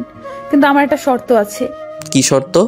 ডিভোর্স পেপার রেডি থাকবে, তবে যতদিন সময় লাগবে ততদিন যদি মনে হয় আপনি আমায় ভালোবাসেন তবে আর ডিভোর্স হবে না। তোকে ভালোবাসবো আমি মৃদুল? তোর থেকে কত সুন্দরী সুন্দরী মেয়েরা আমার পিছে ঘুরে। আচ্ছা যা, মেনে নিলাম তোর কথা। আর একটা কথা, আপনার কাছে একটাই অনুরোধ, এই কথা আপনি আর আমি ছাড়া যেন কেউ না জানে। বাবা জানলে সহ্য করতে পারবে না। কেউ জানবে না। ঠিক আছে এখন ঘুমান তাহলে। তোর সাথে এক খাটে থাকতে পারবো না, নিচে ঘুমা তুই। আরোহী মুচকে হেসে বলল, ঠিক আছে। আরোহী নিচে বিছানা করে উল্টো দিক ফিরে শুয়ে রইল। চোখ দিয়ে অনবরত পানি পড়ছে, বারবার আঁচল দিয়ে মুছছে। এতটা দুর্ভাগ্য আমার কেন হলো আল্লাহ? কেন একটু সুন্দর বানালে না? কোন বউ বিয়ের প্রথম রাতেই স্বামীর মুখে এমন কথা শুনেছে? কাঁদতে কাঁদতে একটা সময় ঘুমিয়ে গেল আরোহী। সকালে শাশুড়ির ডাকে ঘুম ভাঙল। চটজলদি গোসল সেরে এসে বের হলো। ঘুমন্ত স্বামীর দিকে যে চোখ ভিজে এলো। আবার চোখ মুছে হালকা হেসে বের হলো। মা বলুন কি করতে হবে? কিছু করতে হবে না, আমার পাশে বসে থাকো। কি সুন্দর লাগছে তোমায়। মন রাখতে কেন বলছেন মা? মৃদুলের মায়ের হাত থেকে গেল, তাকিয়ে রইল আরোহীর দিকে। না মা, তুমি ভুল ভাবছো। মৃদুল কি তোমায় কিছু বলেছে? না মা, সে কি বলবে? আমিই বললাম। থাক, আর কিছু বলতে হবে না। আমি আমার ছেলেকে জানি, ও যে কেন এমন হলো। থাক না মা। আচ্ছা থাকলো, তবে আমার ছেলেটা কিন্তু খারাপ না, তুমি একটু সামলে নিও। ওদের কথার মাঝে মৃদুল এলো। মা ক্ষুধা লাগছে, খেতে কি দিবে? বস আরোহী মা, ওকে খেতে দাও। যার তার হাতের খাবার আমি খাই না মা, জানো না? তুমি দিলে দাও, না হয় উঠলাম। এসব কেমন কথা মৃদুল? নতুন বউয়ের সাথে কেউ এভাবে কথা বলে? মা থাক, আপনি খবরটা দেন, আমি এদিকে দেখছি। মৃদুলের মা দীর্ঘশ্বাস ছেড়ে খাবার বাড়তে লাগলেন। এভাবে চলছিল দিন। মৃদুলের মধ্যে কোনো পরিবর্তন দেখে না আরোহী। হ্যাঁ, তবে আরোহীকে দিয়ে কাজ করাতে ভুলে না। আরোহী রান্নার জোগাড় করছিল, তখনই মৃদুল এলো। আরোহী রুমে আসুন তো, দরকার আছে। কি দরকার? রুমে আসুন, তারপর বলছি। যাও দেখো কি বলে। আরোহী হাতে কাজ রেখে রুমে গেল। জি বলুন। আমাদের ডিভোর্স পেপার রেডি, কাল দিয়ে দিবে, সাইন করে দিবেন। সরি। সরি মানে? আমি ডিভোর্স দিতে পারবো। কেন? মৃদুল যেন অবাকের শেষ সীমানায় পৌঁছালো। আরোহীকে কিছু বলতে যাবে তার আগেই ফোন বাজলো। মৃদু, কই তুই? তাড়াতাড়ি আয়, তোকে একটা জিনিস দেখানোর আছে। আসছি, 5 মিনিট। ফাইমের কল কেটে আরোহীর দিকে তাকালো। আরোহী তাকিয়েছিল। রেখে যাচ্ছি, আমি সাইন করেছি, তুমিও করে দিবে। আরোহীকে ধমক দিয়ে মৃদুল বের হয়ে গেল। আরোহী মৃদুলের যাওয়ার পানে তাকে নিঃশব্দে কেঁদে ফেলল। হ্যাঁ, মৃদুল সত্যিই সাইন করে দিয়েছে, কিন্তু আরোহী করলো না। আমি ডিভোর্স দিব না। তুমি জানবে আমিও সাইন করেছি, কিন্তু তা আমি করব না। বিয়ে একবারই হয়, বারবার না। কথাগুলো বলতে বলতে পেটে হাত রাখলো। নিজের মধ্যে ছোট প্রাণটার দুর্ভাগ্য দেখে আফসোস হতে লাগলো। মনে পড়লে 1 মাস আগের কথা। মৃদুল সেদিন ড্রাঙ্ক অবস্থায় বাড়িতে ফিরল। মৃদুলকে দেখে আরোহী বলল, আপনি এসব কি খেয়েছেন? বাবা মা আপনার এত অধপতনের খবর জানে? মৃদুল রেগে গেল। আরোহীর গাল চেয়ে ধরল। ব্যথায় কুকড়িয়ে গেল আরোহী। আর লাগছে, ছাড়ুন। লাগুক, এই কথা যদি কারো কানে চাই মেরে ফেলবো তোকে। সেদিনই জোর করে ইন্টিমেট হয় ওরা, যদিও আরোহী রাজি ছিল না, কিন্তু মৃদুলের শক্তির কাছে পেরে ওঠেনি। মধ্যরাতে যখন মৃদুল গভীর ঘুমে তলিয়ে, আরোহী তখন কেঁদে বালিশ ভিজে। আপনি যদি মেনে নিয়ে সব করতেন তাহলে বোধহয় আমার থেকে খুশি আর কেউ হতো না। সকাল হতে আপনার মনেও থাকবে না জানি, কিন্তু এই রাতটা আমার কাছে স্মরণীয় হয়ে থাকবে আজীবনের জন্য। সত্যি সকালে মৃদুলের কিছু মনে ছিল না। সেদিনের পর থেকে আরোহী নিজের মধ্যে পরিবর্তন লক্ষ্য করলো। শাশুড়িকে বলতেই বিচক্ষণ মস্তিষ্ক কিছু একটা ভেবে হাসপাতালে নিয়ে গেল, যার ফলস্বরূপ রেজাল্ট পজিটিভ এলো। তবে আরোহী শাশুড়িকে নিষেধ করেছিল কাউকে বলতে। এত বড় খুশির খবর চেপে যাবো, এটা অন্যায় আরোহী। আম্মা, আপনাকে আমি কিভাবে বলি এমন লজ্জার কথা? কি হয়েছে মা? আপনার ছেলে শুনলে রেগে যাবে, অস্বীকার করবে এটা তার সন্তান। মৃদুলের মায়ের ভ্রু কুঁচকে গেল। সন্তান অস্বীকার করার মতো কিছু কি? নিজের সন্তানের অস্বীকার করবে কেন? তোমাদের মাঝে সব ঠিক আছে তো? আরোহী না পেরে কেঁদে যতটুকু বলা যায় বলে দিল। মৃদুলের মাও অবাক করলেন। তিনি আরো ভেবেছেন ওরা ভালো আছে, সুখে আছে, কিন্তু আসলেই তার উল্টো। ছেলের উপর ভীষণ রাগ হলো তার। আরোহীর মাথায় হাত রেখে বললেন, তুমি কিন্তু ভুলেও ডিভোর্স দিবে না। আমার পেটে এমন ছেলে জন্মাবে আমি ভাবতেও পারিনি। শোনো মা, ছেলেরা যা চাইবে তাই হবে সব সময়। আর এখন তো প্রশ্নই আসে না, আমাদের বংশধর তোমার গর্ভে। আমি মৃদুলকে যা বলার বলবো, তুমি শুধু জানিয়ে দিবে তুমি কিছুতেই ছাড়ছো না ওকে। আরোহী ভাবনা থেকে বের হলো শাশুড়িটাকে। আচ্ছা কেন, মৃদুল কিছু বলেছে তোমায়? কই না মা, উনি কি বলবে? মৃদুলের মা আরোহীর দিকে তাকিয়ে থেকে খেতে ডেকে চলে গেলেন। আরোহীর মুখে চোখে পিছু পিছু চলল। ওদিকে মৃদুল, কি হয়েছে, এত আর্জেন্ট ডাকলি কেন? ফাহিমের চোখ মুখে রাগ, দাঁতে দাঁত চেপে বলল, তুই লিমাকে কি সত্যি ভালোবাসিস? এটা কেমন কথা? ওকে ভালোবাসি বলেই তো ওই কালীকে ডিভোর্স দিয়েছি। যদিও সাইন করছে কিনা জানি না, তবে যা টর্চার করছি করে দিবে। ফাহিম হা করে চেয়ে রইল। ধ্যান ভাঙতে মৃদুলের হাত ধরে টেনে নিয়ে গেল এক আবাসিক হোটেলে। মৃদুল কপাল কুঁচকে বলল, এখানে আনলি কেন? চুপচাপায়। হোটেল ম্যানেজারকে কিছু ঘুষ দিয়ে সিসিটিভি ফুটেজ দেখাতে বলল কিছুক্ষণ আগের। মৃদুল শুধু ফাহিমাকে কাজ দেখছে। স্ক্রিনে তাকা। স্ক্রিনে তাকাতেই মৃদুলের চোখ কপালে উঠে গেল। লিমা একটা ছেলের সাথে ক্লোজ হয়ে ভেতরে যাচ্ছে, একটা রুমও বুক করেছে। মৃদুল হালকা আওয়াজে বলল, হ্যাঁ লিমাই, আমি একটা কাজে যাচ্ছিলাম এখান দিয়েই, তখনই ওকে দেখলাম, তাই তোকে কল করলাম দেখানোর জন্য তুই কোন মেয়ের জন্য পাগল হয়ে কাকে ছাড়ছিস। মৃদুল আর দাঁড়ালো না, হন্তদন্ত হয়ে বেরিয়ে পড়লো। রাগে চোখ লাল হয়ে গেছে। ফাহিমা দৌড়ে বের হলো। মৃদুলকে নিয়ে পাশের এক রেস্টুরেন্টে ঢুকলো। 2 কাপ কফি অর্ডার দিয়ে কথা বলতে লাগলো। লিমা এটা কিভাবে পারলো? আমার শুরু থেকেই ওকে পছন্দ না। 2 দিন পর পর ছেলে বদলানোর স্বভাব আমি আগে জেনেছিলাম, কিন্তু তুই বিশ্বাস করবি কি না তাই বলিনি। এই জন্যই আজ তোকে দেখালাম। শোন, শুধু চেহারা সুন্দর হলেই সে সুন্দরী না, আসল সুন্দর তো তার চরিত্র। ভাবি হয়তো কালো, কিন্তু তার চরিত্রে কোনো ময়লা নেই। দুজনের মধ্যে আরো টুকটাক কথা হয়ে বের হতে নিল। তখন মৃদুল বলল, কি করা উচিত এখন আমার? প্রথমত তুই লিমার সঙ্গে সব রকম যোগাযোগ বিচ্ছিন্ন করবি, অ্যান্ড তারপর ভাবির সাথে সব কিছু ঠিক করবি। ওটা আর সম্ভব নয়। এতক্ষণে বোধ হয় সেও ডিভোর্স দিয়ে চলে গেছে। স্বর্ণ খুঁজতে গিয়ে হীরা হারালি। যাই হোক, এখন বাসায় যা, দেখ কি অবস্থা। মৃদুল একরাশ মন খারাপ নিয়ে বাসার দিকে গেল। বেশ কিছু সময় পর পৌঁছে গেল, কিন্তু গিয়ে যা দেখলো তাতে মৃদুলের হাত পা কাঁপতে শুরু করল। কি হচ্ছে এখানে? সবাই একসাথে কেন? মৃদুলের কণ্ঠ শুনে সবাই ওর দিকে তাকালো। আরিফ সাহেব হেসে উঠে গিয়ে জড়িয়ে ধরলেন ছেলেকে। কনগ্রাচুলেশনস মাইশা, আমি বলেছিলাম না তুমি বুঝবে একদিন। আরিফ সাহেব ছড়ে যেতে সবাই ওদের অভিনন্দন জানাতে লাগলো। আরে হয়েছেটা কি বলবা তো? আর ওই কেঁপে উঠলো, সাথে সবাই অবাক হলো। মৃদুলের মা পরিস্থিতি স্বাভাবিক করার জন্য বলল, আহা মৃদুল আসতে, আসলে ও তো জানে না, তাই আমি বলছি কি হয়েছে। হ্যাঁ, বলে উদ্ধার করো আমায়। আমি বলছি দুলাভাই, আপনি বাবা হতে চলেছেন আর আমি খালামণি। মৃদুল চোখ বড় বড় করে তাকালো। আরোহীর দিকে চোখ পড়তেই আরোহী সরিয়ে নিল। মৃদুল রাগে হিতাহিত জ্ঞান ভুলে গেল। আরোহীর কাছে গিয়ে ঠাস করে থাপ্পড় মেরে দিল। হঠাৎ এমন কাজে সবাই বাকরুদ্ধ। আরিফ সাহেব বসা থেকে উঠে দাঁড়ালেন। ছেলের এমন কাজ আশা করেননি তিনি। অবাক হলো আরোহীর পরিবারও। মৃদুল সেদিকে পাত্তা না দিয়ে আরোহীকে বলল, এই বাচ্চা কার? আরোহী অবাক চোখে তাকালো মৃদুলের দিকে। আই সেইড এই বাচ্চার বাবাকে। কার সাথে গিয়ে? আর বলতে পারল না। মৃদুল তার আগেই গালে থাপ্পড় পড়ল। মৃদুল গালে হাত দিয়ে চোখ তুলে তাকাতেই বাবার রক্ত চোখে দেখতে পেল। তুমি কি বলছো এগুলো? কোন সাহসে ওর গায়ে হাত তুললে? বেশ করেছি। কান্নাকার বাচ্চা পেটে ধরছে, এখন আমার ঘাড়ে দোষ চাপাচ্ছে। এবার আরোহী মুখ খুলল। খবরদার, আমার বাচ্চা নিয়ে কোনো কথা নয়। এই বাচ্চার বাবা আপনি ছাড়া অন্য কেউ নয়। আমার বা আমার সন্তানকে নিয়ে কিছু বললে আমার চেয়ে খারাপ আর কেউ হবে না। মৃদুল কোনো কথা না বলে ধপধপ করে নিচের রুমে চলে গেল। আরোহী ধপ করে বসে পড়ল নিচে। আরোহীর বাবা মা এখনো হতভম্ব, তবে এটা বুঝতে পেরেছে তাদের মেয়ে সুখী নেই। আরোহীর বাবা মেয়ের সামনে এসে বসলেন, মাথায় হাত দিয়ে বললেন, মা। আব্বা। কেঁদো না মা, আমি ভুলছিলাম, আমাকে ক্ষমা করে দিও। আমি তোমায় সঠিক কারোর কাছে তুলে দিতে পারিনি। আরোহীর বাবা উঠে দাঁড়ালেন, মৃদুলের বাবার সামনে গিয়ে বললেন, ভাই, আমার মেয়েটা অনেক লক্ষ্মী। ভেবেছিলাম আমার মেয়ে তোমাদের কাছে ভালো থাকবে, কিন্তু যাই হোক, আমি আরোহীকে নিয়ে চলে যাব আজই সঙ্গে করে। এখানে থাকলে আমার মেয়ে বাঁচবে না। আমায় ক্ষমা করো বন্ধু, আমি নিজ দায়িত্বে আরোহীকে বউ করে এনেছি।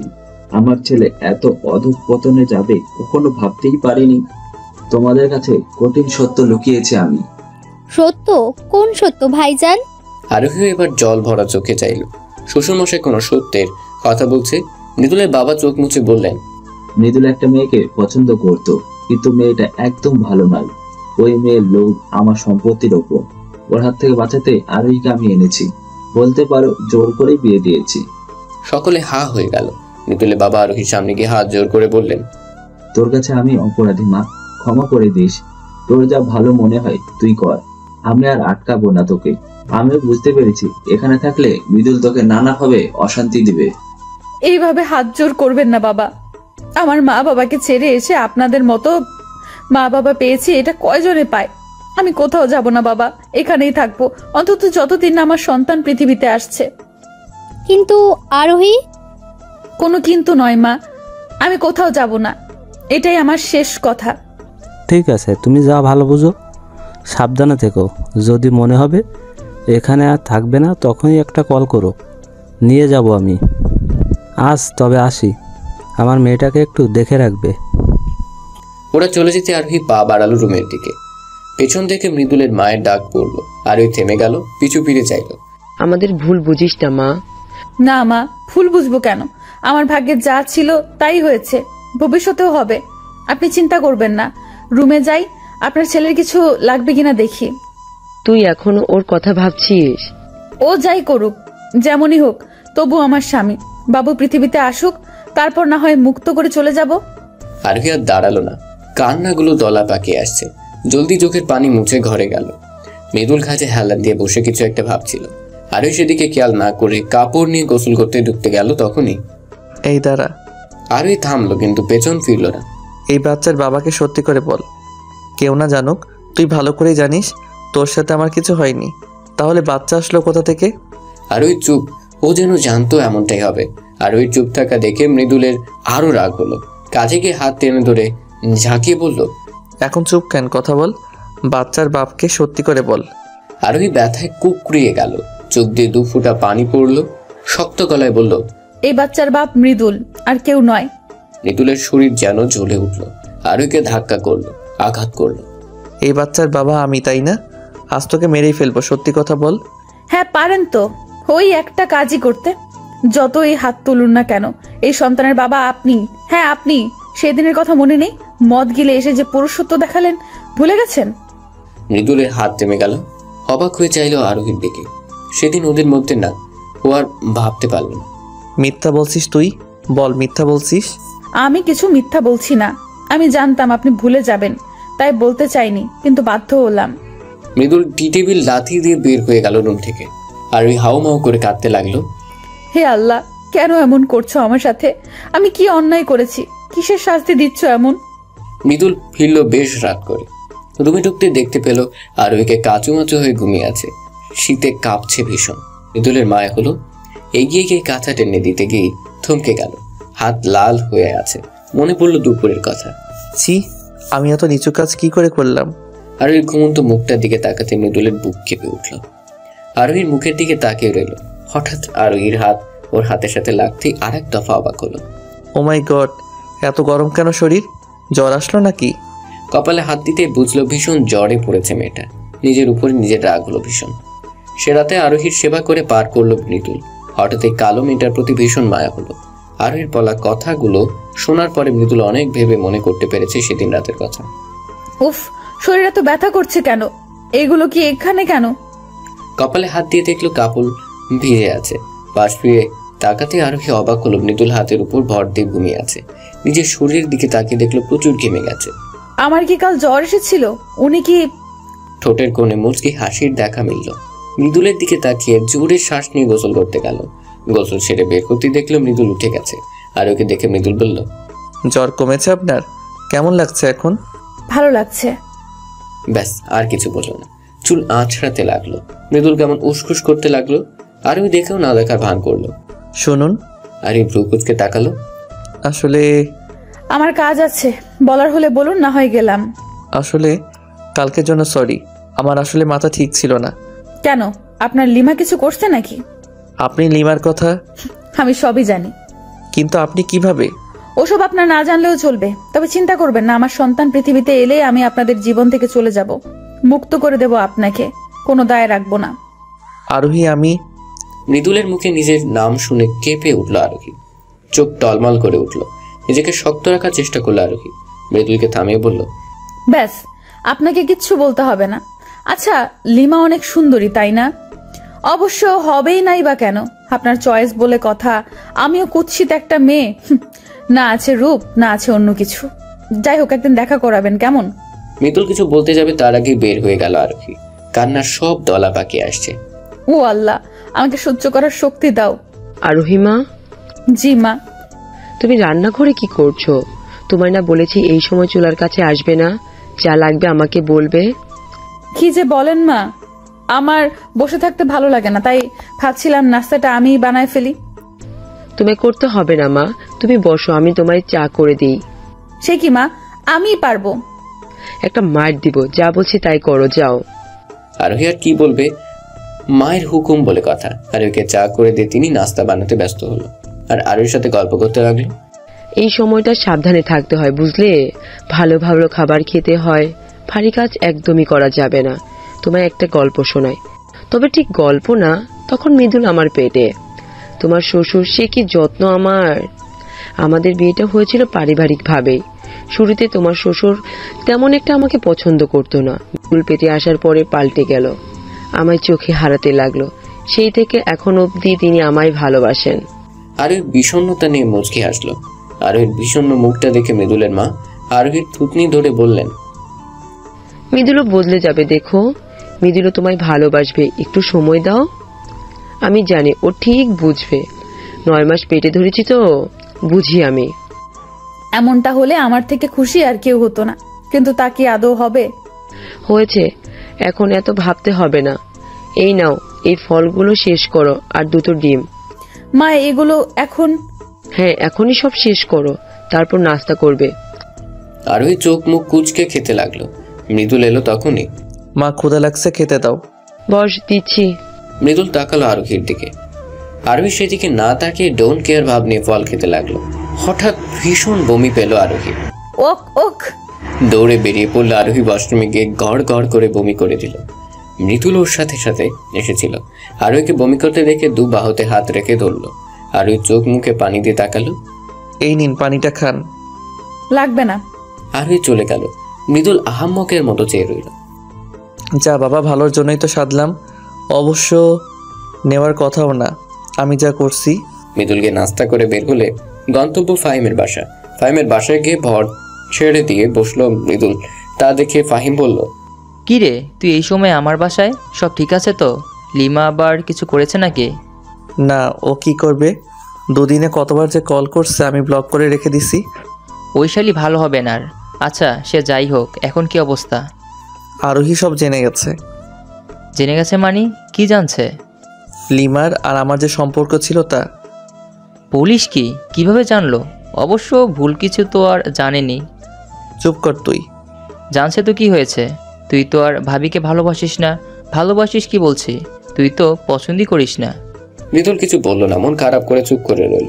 ফাহিম কিছু একটা মনে পড়ে যাওয়ার ভঙ্গিতে বলল, এই তোদের না ডিভোর্স হয়েছে? তুই না বললি তুই সই করে দিয়েছিস? ভাবিও কি? না, দেয়নি। যাক, তাহলে তো ভালো। না, ভালো না, দেয়নি, তবে বলল দিয়ে দিবে, কারণ সে জানে আমি আর লিমা সম্পর্কে আছি। কিন্তু তোরা তো কোনো সম্পর্কে নেই এখন, বলিসনি তুই? না, কোন মুখে বলতাম? এখন কি করবি ভাবছিস? কি ভাবছি? মৃদুল চুপ হয়ে গেল। ওর মুখে হাসি ফুটল, মুচকে মুচকে হাসতে লাগলো। মৃদুলের হাসি দেখে ফাহিম বলল, এমন হাসছিস কেন? তারপর মৃদুল যা বলল তা শুনে ফাহিম অবাক হওয়ার সাথে সাথে চিৎকার দিয়ে বলল, কি কি বলছিস? এটা সত্যি? হ্যাঁ, সত্যি। কংগ্রাচুলেশন দোস্ত, বাবা হয়ে যাচ্ছিস আর আমি চাচ্ছু। আচ্ছা, একটা কথা বলতো, তুই কি ভাবির সাথে জোর বা কেমনি কি? তুই তো ভাবিকে পছন্দই করতি না। ওটা একটা অ্যাক্সিডেন্ট ছিল, জোর করে বলতে পারিস, কারণ আমি ড্রাঙ্ক ছিলাম, আমি কিছুই জানতাম না। তবে কি জানিস, মেয়েটা কোনো অভিযোগ করেনি, কিছু বলেওনি, উল্টো আমি ওরে কত কি বলছি। ফাহিম মৃদুলের কাঁধে হাত রেখে বলল, আর ভুল করিস না, ভাবির কাছে ক্ষমা চা, আমার মনে হয় ক্ষমা করবে। তোর কি মনে হয় আমি চাইনি? মেয়ে মানুষ তো অভিমান একটু বেশি। সংসার করার জন্য চেহারা দরকার হয় না রে, একটা ভালো মনের মানুষ হলেই হয়। ভাবিকে মেনে নে, আর এখন তো সে তোর বাচ্চার মাও। কিভাবে কি করব বুঝতে পারছি না। ভাবিকে বোঝা, সরি বল, ভাবিকে ভালোবাসিস সেটা বল তুই। ভালোবাসি কি না জানি না তো। তাহলে বলবো, আগে বুঝ তুই ভালোবাসিস কিনা। যখন নিজেকে বোঝাতে পারবি, যখন বুঝতে পারবি ভালোবাসিস, তখনই ভাবিকে বলে দিস, কিন্তু হ্যাঁ, বুঝতে যেন দেরি না হয়। মৃদুল কিছু একটা ভাবতে লাগলো। দুই বন্ধু বেশ কিছু সময় গল্প করার ওর মৃদুল বাড়ি যাওয়ার জন্য বেরিয়ে পড়ল। বাড়িতে পৌঁছে আরোহীকে ডাকতে লাগলো, আরোহী, আরোহী। এভাবে চিল্লাচ্ছিস কেন? কি দরকার আরোহীকে দিয়ে বল।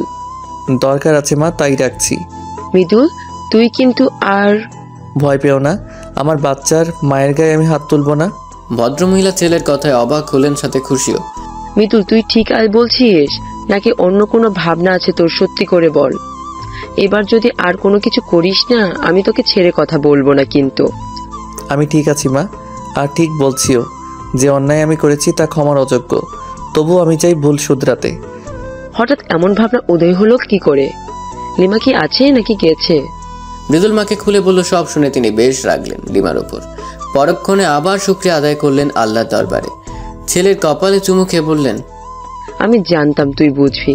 আরোহী মেয়েটা বেশ ভালো, ভীষণ নম্র। তোর বাবা তোর জন্য আসল জিনিসটাই এনেছে। আমি বুঝতে পেরেছি মা, আরোহী আসলেই খুব ভালো, না হয় অন্য কেউ হলে আমাকে সহ্য করতো না এইভাবে। এবার অন্তত কদর করিস, আর কষ্ট পেতে দিস না। দিব না মা, আমি বুঝেছি চেহারাই আসল না, মানুষের আসল সৌন্দর্য তো তার ব্যবহারে। তুমি চিন্তা করো না, আমি মাথায় করে রাখবো ওকে। আলহামদুলিল্লাহ, খুশি হলাম শুনে। তোর বাবা শুনেই অনেক খুশি হবে। এখন বলো তো, তোমার বৌমা কোথায়? ডাকলাম যে এলো না তো। আর ওই সাদে আছে বোধ হয়। আচ্ছা, আমি তাহলে দেখে আসি। দাঁড়া, ওর জন্য দুধ নিয়ে যা। তুইও কফি খাবি তো নাকি? মৃদুল হেসে সোফায় বসলো। মা এসে কফি আর দুধ দিয়ে গেল। মৃদুল সেগুলো নিয়ে চলল ছাদে, আর ওই শাড়ির আঁচল ছেড়ে রেলিং ধরে চোখ বন্ধ করেছিল। আরোহীকে দেখে মৃদুল থেমে গেল। কোমর অব্দি লম্বা চুলগুলো বাতাসে উড়ছে। মৃদুল পেছনে গিয়ে কাশি দিল। আরোহী লাফিয়ে উঠে পিছু ফিরল। মৃদুলকে দেখে বলল, আপনি এখানে? কেন আসতে পারি না বুঝি? আরোহী ভ্রু কুঁচকে চেয়ে আবার সামনের দিকে তাকালো। এই নাও মা, দুধ পাঠাইছে। এ সময় নাকি দুধ ডিম খেতে হয়। আরোহী অবাক চোখে মৃদুলের দিকে তাকালো। মৃদুল দুধের গ্লাসটা এগিয়ে দিল। আরোহী বিনা বাক্যে হাতে নিল। অনেক সময় চুপ রইল দুজনে। নীরবতা ভেঙে মৃদুল বলল, তুমি কি আমার উপর রাগ করে আছো এখনো? সরি বলছি তো। আরোহী তখনও চুপ। মৃদুলের ভালো লাগলো না আরোহীর এমন নীরবতা। চুপ করে আছো কেন? সরি তো, রাগ করে থেকো না। রাগ করিনি। আমি রাগ করার কে বলুন তো? তুমিই তো। চুপ হয়ে গেল মৃদুল। আরোহী মৃদুলের দিকে তাকিয়ে বলল, চুপ করে আছেন কেন? বলুন, আমি কি? কিছু না। হ্যাঁ। সময় খুব দ্রুত অতিবাহিত হয়। এই যে যেমন দেখতে দেখতে আরোহীর 7 মাস হয়ে গেছে। পেটটা বড় হয়েছে বেশ। মৃদুল আরোহীতে আসক্ত হয়েছে দারুণভাবে। দুজনের সম্পর্কটা সহজ হয়েছে, কিন্তু মৃদুল এখনো বলে উঠতে পারেনি যে সে আরোহীকে ভালোবাসে। ভারী পেট নিয়ে আরোহীর নড়তে চড়তে বেশ কষ্টই হয়। বারান্দায় গ্রিল ধরে দাঁড়িয়েছিল আরোহী। হঠাৎই পেছন থেকে সোনিয়া বলে উঠল, আপু তুই এখন এই সময়? কেন, আশা করনি বুঝি? একদমই না। তাহলে চলে যাই। তুমি তো খুশি হওনি। খুশি হয়নি কে বললো? কিন্তু হঠাৎ অনেকদিন পর এলি, সেই যে গেলি আর আজ মনে হলো। আব্বাকে তো চিনোই, দুলাভাইয়ের উপর ভীষণ রেগেছিল, তাই আসতে দেয়নি কাউকে। আব্বা মা কেমন আছে? আর তুই একা এলি কি করে? আমি একা আসিনি তো, সবাই এসেছে। সত্যি? হ্যাঁ সত্যি। তা আমাদের চ্যাম্প কেমন আছে? পিচ্চি চ্যাম্প, তুমি কেমন আছো সোনা? খালামণি এসেছে দেখো। কি হচ্ছে কি শালিকা? আমার বউয়ের পেটে হাত দিছো কেন? আমার বাবু ব্যথা পাবে। আপনার বউ আমার বোন হয় দুলাভাই, আর আপনার বাবু আমার কি হয় তা জানেনি। আরোহী অবাক হয়ে দুজনের খুনসুটি দেখছে। আরোহীকে এভাবে তাকিয়ে থাকতে দেখে মৃদুল বলল, কি বউ কি দেখো? শালিকার সাথে মজা করছি দেখে তুমি আবার হিংসে করো না কিন্তু। শালি তো আদি ঘরওয়ালি। মৃদুলের কথা আরোহী লজ্জা পেল। আমার মিষ্টি দুলাভাই, আমার সুইট শালি। এখন নিচে আসো, সবাই অপেক্ষা করছে। হ্যাঁ আসতে আমি, আগান। আমার বউটাকে ধরে নিয়ে আসবা, ব্যথা পাই না যেন। কি দরদ। একমাত্র বউ বলে কথা, দরদ থাকবেই। মৃদুল চলে গেল। আরোহী শুধু হা করে ওদের কাহিনী দেখলো। মৃদুল চলে যাওয়ার পরে সোনিয়া মুচকি হেসে আরোহীকে জড়িয়ে ধরে বলল, ভাইয়া অনেক বদলে গেছে আপু। তুমি জানো আজ আমাদের এখানে আসা শুধু ভাইয়ার জন্যই। আরোহী ভ্রু কুঁচকে চাইল। সোনিয়া সিরিয়াস হয়ে বলল, ভাই আমাদের বাসায় গিয়েছিল সপ্তাহখানেক আগে। ভাইয়াকে দেখে তো আব্বা রেগে বলল, এখানে কি চাই, কেন এসেছো? বাবা আমায় মাফ করে দিন, আমি আপনাদের সাথে আরোহীর সাথে অনেক অন্যায় করেছি। আরোহীর বাবা তখনও গম্ভীর হয়ে রইল। মৃদুল খুব শান্তভাবে সবাইকে বোঝালো, আর কি রাগ করে থাকা যায়? আরোহীর 7 মাস উপলক্ষে ছোট অনুষ্ঠান হবে বলে সবাইকে বলে উঠল। এর মধ্যে সোনিয়ার সাথেও বেশ ভাব হয়েছে। সব শুনে আরোহী বলল, এত কিছু হয়ে গেল আর আমি কিছু জানলাম না। তোমার জন্য সারপ্রাইজ ছিল। ভাইয়া তোমায় ভালোবাসে আপু। ভালোবাসার কথাটা শুনে আরোহী চমকে উঠল। হেসে বলল, আরে না, তুই ভুল ভাবছিস। উনি তো লিমা আপুকে পছন্দ করতে, ওটা ভালোবাসা ছিল না। আর লিমা আপুর সাথে ভাইয়ের কোনো যোগাযোগ নেই, অনেক আগেই শেষ হয়ে গেছে। তুই কি করে এসব জানলি? মৃদুল ভাইয়ের বন্ধু ফাহিমকে চেনো? হ্যাঁ, ছেলেটা ভালোই, এই বাসায় আসে মাঝে মধ্যেই। কিন্তু ফাহিম ভাইয়ের কথা তুই কিভাবে? সেদিন ভাইয়ের সাথে ফাহিমও গিয়েছিল, তখন ওনার সাথে আমার কথা হয়। তারপর কি? আপু থাক, বাদ দাও। বাদ কেন দিব? তলে তলে এত কিছু। আপু আচ্ছা বাবা, আর বললাম না। ফাহিম ভাই কিন্তু ভালোই, মানাবে তোর সাথে ভালোই। সোনিয়া লজ্জা পেয়ে মাথা নিচু করে ফেললো। আর ওই হেসে বোনকে জড়িয়ে ধরলো হালকা করে। ফাহিমি সোনিয়াকে সব বলেছে, তাই তো মৃদুলের উপর জমে থাকা রাগ নিভেছে। দুবোনের আহ্লাদের মধ্যে ডাক পড়লো, কই তোমরা? এতক্ষণ কি করো? কখন আসতে বলেছি? আসতে তোলা ভাই। সোনিয়া আরোহীকে নিয়ে নিচে গেল। সিঁড়ি থেকে মৃদুল হাত ধরে নামালো। বাবা মাকে দেখে আরোহী কেঁদে ফেললো। আরোহীর বাবা মেয়েকে জড়িয়ে ধরে বলল, কেমন আছিস মা? এতদিনে আমার কথা মনে পড়লো? তুই তো আমার কলিজা, তোকে বলবো কি করে মা? হয়েছে, আর আহ্লাদ করতে হবে না, এবার খেতে বসো তো সবাই। সবার হাসি মজার মধ্যে দিয়ে কেটে গেল দিনটা। সময় এগোতে লাগলো। আরোহী ডেলিভারির সময় তার সাথে পাল্লা দিয়ে এগোতে লাগলো। এই সময়টার মধ্যে মৃদুলের মধ্যে অনেক পরিবর্তন হয়েছে। আরোহীকে ভালোবেসে সে যেন উন্মাদ হয়ে গেছে। একসময় যে মেয়েটাকে তার সহ্য হতো না, আর এখন সেই মেয়েটি তার চোখের মণি, বেঁচে থাকার কারণ। একদিন রাত্রে মৃদুল আরোহীকে ঘুমিয়ে হঠাৎই আরোহী চিৎকার দিয়ে উঠল, না। কি হলো? কি হলো? আরোহী কেঁদে ফেললো, হাঁপাতে লাগলো। মৃদুল উঠে বসে ওর কাঁধে হাত রাখতে জড়িয়ে ধরলো মৃদুলকে। কি হয়েছে আমার পাগলিটার? কোনো দুঃস্বপ্ন দেখেছো? আরোহী কেঁদেই যাচ্ছে। এভাবে কাঁদছো কেন? তাকাও আমার দিকে। আরোহী তাকাও। কি হয়েছে বলো আমাকে। আমার বাচ্চা। কি হয়েছে? কষ্ট হচ্ছে বলো আমাকে। আরোহী তাকাও, কি হয়েছে বলো। খারাপ লাগছে? ডাক্তার ডাকবো? না, ডাক্তার ডাকতে হবে না। সত্যি তো? মৃদুলের বুকে চুপটি করে পড়ে রইল আরোহী।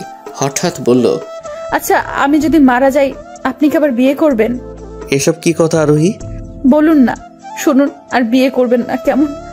আমার বাচ্চাটাকে সৎ মায়ের খারাপ ব্যবহার পেতে দিবেন না। এবার কিন্তু খারাপ হচ্ছে আরোহী। চুপ করো, তোমার কিছু হবে না, আমি আছি তো। এখন একটু ঘুমাও তো, আমি চুল টেনে দিচ্ছি, তুমি ঘুমাও। আরোহী কোনো কথা বলল না, শুধু স্বপ্নটার কথা ভাবছে। একটা ছোট্ট ফুটফুটে মেয়ে হয়েছে তার। আরোহীর মৃত দাদি তাকে ডাকছে, গায়ে কাফনের কাপড় জড়ানো। আরোহী দাদির পেছন পেছন চলে যাচ্ছে। বাচ্চা মেয়েটা মা মা করে কাঁদছে। আর ওই চোখ দিয়ে পানি পড়ালো। তুমি এখনো কাঁদছো? হুম, কাঁদছি না। ঘুমাতে বললাম তো, ঘুমাও। আরোহী চোখ বুঝলো। আরোহী, এই আরোহী, ফাহিমের মা অনেক অসুস্থ, আমাকে একটু যেতে হবে। যাও, সাবধানে যেও। আচ্ছা, তুমিও সাবধানে থেকো। কোনো কিছু দরকার হলে মাকে বলবে, নিজে কিছু করতে যাবে না। আমি কল করব বারবার। ঠিক আছে, তাড়াতাড়ি ফিরো। তাড়াতাড়ি ফিরবো। মৃদুল চলে যেতেই আরোহী আবার ঘুমে তলিয়ে গেল। মৃদুল যাওয়ার সময় মাকে বলে গেল, মা আমি একটু বাইরে যাচ্ছি, তোমার বৌমাকে দেখে রেখো। কোথায় যাচ্ছিস? ফাহিমের মায়ের শরীর ভালো না, দেখতে যাবো একটু। সে কি হলো ভাবির? গেলে দেখতে পাবো, তোমায় জানাবো। মৃদুল মাথা নেড়ে মায়ের থেকে বিদায় নিয়ে বেরিয়ে পড়লো। আরোহীর ঘুম ভাঙলো বেশ কিছুক্ষণ পরে, তাও শাশুড়ির ডাকে। মৃদুলের মা খাবার নিয়ে এসেছিল। আরোহীকে ঘুমোতে দেখে একটু চিন্তিত হলো। খাবারটা টেবিলের উপর রেখে আলতো হাতে ডাক দিলেন। আরোহী টিপটিপ চোখে তাকালো। শাশুড়িকে দেখে ধরপড় করে উঠে বসলো। চুলগুলোকে হাত খোপা করে শাশুড়ির দিকে তাকালো। মা, আপনি অনেক সময় ঘুমিয়েছে তাই না? ইস, কত দেরি হয়ে গেল। এত ব্যস্ত কেন হচ্ছ? এই সময় একটু একটু ঘুম হয়, ব্যাপার না। তুমি ফ্রেশ হয়ে খেয়ে নাও, আমি তোমার শ্বশুরকে ওষুধ দিয়ে আসি। ঠিক আছে মা। লক্ষ্মী মেয়ে। মৃদুলের মা চলে যেতেই আরোহী হেঁটে ওয়াশরুমের দিকে গেল। মাথাটা ঘুরছে ওর। এমন লাগছে কেন আমার? উফ, মাথাটা ব্যথায় ছিঁড়ে যাচ্ছে। আল্লাহ সহায় হন। পেটে হাত রেখে আস্তে আস্তে ওয়াশরুমে গেল।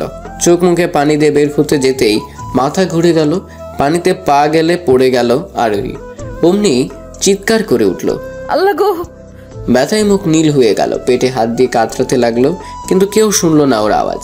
প্রচন্ড ব্যথায় ব্লাড যেতে লাগলো। একটা সময় জ্ঞান হারালো আরোহী। এদিকে মৃদুল বারবার কল করছে, আরোহী ধরছে না। অবশেষে মাকেই কল করলো। হ্যালো মা, আরোহী কোথায়? ওকে ফোন দিচ্ছি, এত ধরছে না কেন? শান্ত হ, আরোহী মনে হয় ওয়াশরুমে, বের হলে ঠিক কল করবে। না মা, আমার কেমন জানি লাগছে, তুমি একটু দেখো ওকে, ওর কাছে ফোনটা নিয়ে যাও। ভদ্রমহিলা কিছু একটা ভেবে মুচকি হেসে বললেন, বউ পাগল ছেলে আমার, অপেক্ষা কর, দিচ্ছি। ফোন হাতেই আরোহীর ঘরে গেলেন। আরোহী কোথাও নেই। আরোহী, আরোহী কোথায় তুমি? আরোহী কোথায় মা? ওর কিছু হলো না তো? আরে কি বলছিস এসব? দাঁড়া, খুঁজে দেখি। ওয়াশরুমের দরজা ফাঁকা দেখে কি তিনি ভাবলেন হয়তো ওখানে নেই। পুরো ঘর খুঁজেও আরোহীকে পাওয়া গেল না। আরোহী তো রুমে নেই, গেল কোথায় মেয়েটা?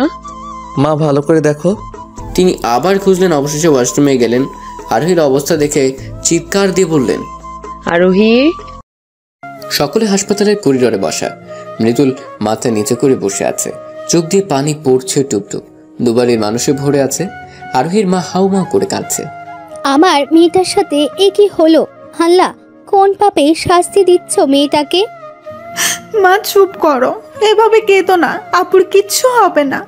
আরোহীকে উঠিতে ঢোকানো হয়েছে 8 ঘন্টা হলো। মৃদুলের মা যখন দেখতে পেল আরোহীকে, তখন ওর অবস্থা খুবই খারাপ ছিল, রক্তে ভেসে যাচ্ছিল। হাত থেকে ফোন পড়ে গেল তার। ও মা, মারে কথা বল। ওই মৃদুলের বাবা, জলদি আসেন। মৃদুল মায়ের চিৎকার শুনেই বুঝেছিল তার আরোহী ভালো নেই। সব ছেড়ে ছুটে এসেছিল। ততক্ষণে আরোহীকে হাসপাতালে অ্যাডমিট করা হয়ে গেছে। আরোহীর বাবা আমাকে ফাহিম বলেছিল, ফাহিমও এসেছে সাথে। আরোহীর বাবা এসে মৃদুলের গালে থাপ্পড় মেরে বসে। বল, কি করছিস আমার মেয়ের সাথে? তোর সাথে বিয়ে হয়ে আমার মেয়ের জীবনটা নরক হয়ে গেল। মৃদুল মাথা নিচু করে রইল। আরোহীর বাবা সরে ধপ করে বসে পড়লেন। কিছুক্ষণ পরে ডাক্তার এসে যে খবর জানালেন, তাতে সবার প্রাণ পাখি উড়ে যাওয়ার জোগাড় হলো। এক্সকিউজ মি, আরোহীর হাজব্যান্ডকে? আমি মৃদুল, আরোহীর হাজব্যান্ড। মিস্টার মৃদুল, আপনারা পেশেন্টরা তো অনেক দেরি করে ফেলেছেন। পেশেন্টের শরীর থেকে প্রচুর রক্ত বেরিয়ে গেছে। ইমিডিয়েট ও নেগেটিভ রক্তের প্রয়োজন। আমাদের এখানে এই রক্ত নেই। পেশেন্টের বাচ্চার সম্ভাবনা খুবই কম, হয়তো বাচ্চা, না হয় মা। আপনার মতামতটা খুবই জরুরি। আমাকে তো চাই না, শুধুমাত্র আমার স্ত্রীকে ফিরিয়ে দিন ডাক্তার। আমরা যথাযথ চেষ্টা করব, যদিও সম্ভাবনা খুবই কম, তবুও আমরা চেষ্টা করব দুজনকেই সুস্থ করার। আপনারা সৃষ্টিকর্তাকে ডাকুন আর রক্তের ব্যবস্থা করুন ইমিডিয়েটলি। মৃদুল ধপ করে নিচে বসে গেল, মুখ ঢেকে কেঁদে উঠল। ফাহিম মৃদুলের কাছে এসে বসে কাঁধে হাত রাখলো। ফাহিমকে দেখে মৃদুল জড়িয়ে ধরে হাওমাও করে কেঁদে ফেললো। এইভাবে ভেঙে পড়িস না দোস্ত, ভাবির কিছু হবে না, সব ঠিক হয়ে যাবে। কেন এমন হলো বলো তো? আমি যে ওকে অনেক ভালোবাসি, ভালোবাসি কথাটা যে বলা হয়নি। মৃদুলের বাচ্চাদের মতো কান্না দেখে কেঁদে ফেলেছে সবাই। মৃদুলের মা স্বামীকে আঁকড়ে ধরে কাঁদছে। আমার ছেলের কষ্ট আমি দেখতে পারছি না, আপনি কিছু করুন। আমি ওকে কখনো এইভাবে কাঁদতে দেখিনি। আমার কি ছেলে কি যে হয়ে গেল। উপরওয়ালাকে ডাকো। আমার ছেলেটার এত পরিবর্তন, যার জন্য সব হলো, এখন সেই মৃত্যুর মুখে। স্ত্রীকে রেখে রফিক সাহেব ছেলের কাছে গেলেন। বাবাকে দেখে মৃদুল পা আঁকড়ে ধরলো। বাবা, আপনার কাছে কখনো তেমন কিছু চাইনি, আজ চাচ্ছি। আমার আরোহীকে এনে দিন বাবা, আমি ওকে ছাড়া বাঁচতে পারবো না। আপনি আমায় আরোহীকে এনে দিন। ছেলের কান্না দেখে ভেঙে পড়লেন তিনিও। কি বলে সান্ত্বনা দেবেন ভেবে পেলেন না, তবু বললেন, এভাবে কান্নাকাটি করলে কিছু হবে না মৃদুল, তোমার শক্ত হতে হবে। কি ব্যাপার, আপনারা রক্তের ব্যবস্থা করেছেন? নার্সের কথা শুনে সকলের যেন হুঁশ ফিরল। আরোহীর চিন্তায় আসল জিনিসই ভুলে গিয়েছিল।